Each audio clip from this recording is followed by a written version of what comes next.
Hi, I wanted to take a moment today and give you an update on our church and where we were in our reopening process. First, let me give you a financial update. Thank you so much for your faithful support during these last few months. You have enabled us to do ministry and also look forward to ministry in the future.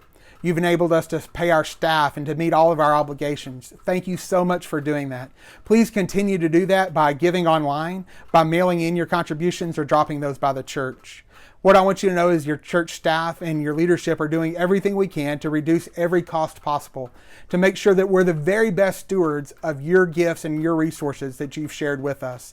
And so thank you for what you're doing. Also, the last month, our finance team and administrative council made the decision to apply for the payroll protection loan. That loan has been approved and has been funded. And so what that does is that pays for staff payroll for the next 2 months. So we'll be using those funds in that way to help us as we go through this season.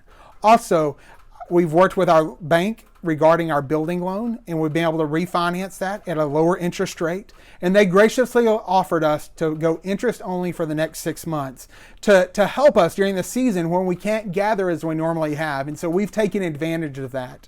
And so because of your faithfulness, because of the leadership of your church, we continue to meet our financial obligations, and we are grateful for what you're doing. So thank you for that.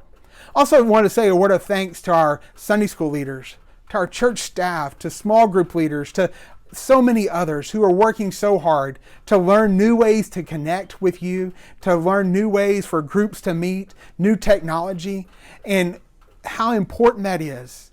If you're not taking part in those, if your children aren't taking part, if your youth aren't taking part, if you're not taking part in one of those groups, I want to encourage you to do that. I believe the sense of community we experience during those times is crucial for us during this season. It is what will help us going forward. It is what will help us to remind us that we're not alone, that we have help during this time, that God is with us, that we are surrounded by those who walk with us and support us. And lastly, the million-dollar question: when are we going back to worship?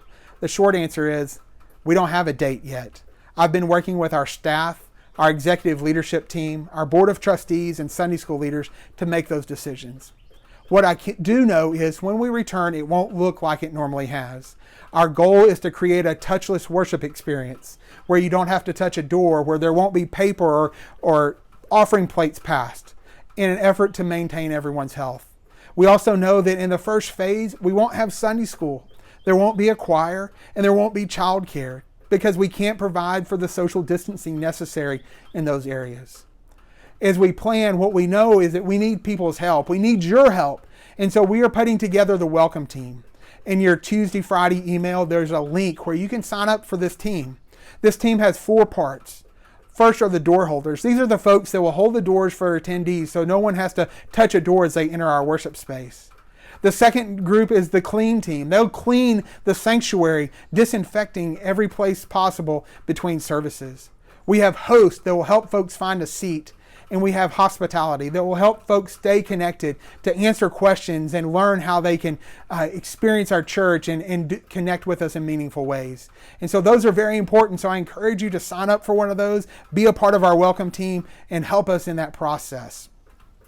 As we go forward, please be connected. If you're not getting our Tuesday, Friday emails, let us know. Email one of the staff and we can connect you with those. Also, in our emails, there's a link for you can sign up for text alerts. I encourage you to do that. Sign up for those alerts. We'll be sending out information as we go forward.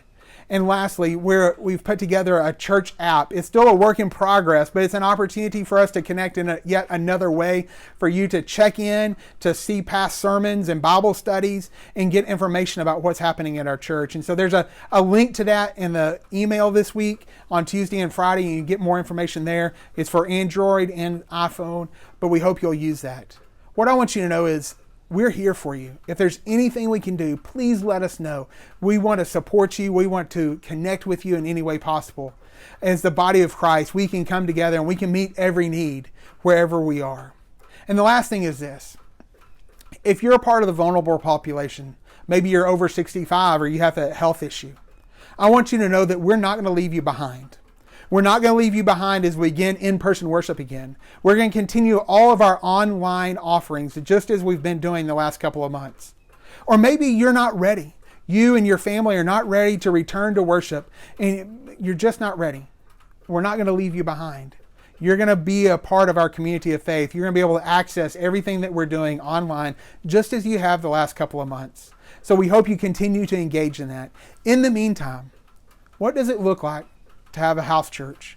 What does it look like to worship together in your home? Maybe there's a neighbor you could worship with, or an extended family you could worship with. Maybe there's someone that you know that you could partner with in Bible study or prayer. I encourage you to do that. That's what the church was founded on in the book of Acts, as those small groups came together and the church was given life during that season. It happened in those small settings. So this is an opportunity for us to do that, to get together in small groups. So maybe you think about doing that until we can worship again. God bless you, and know that we're here for you. If there's anything we can do, please let us know.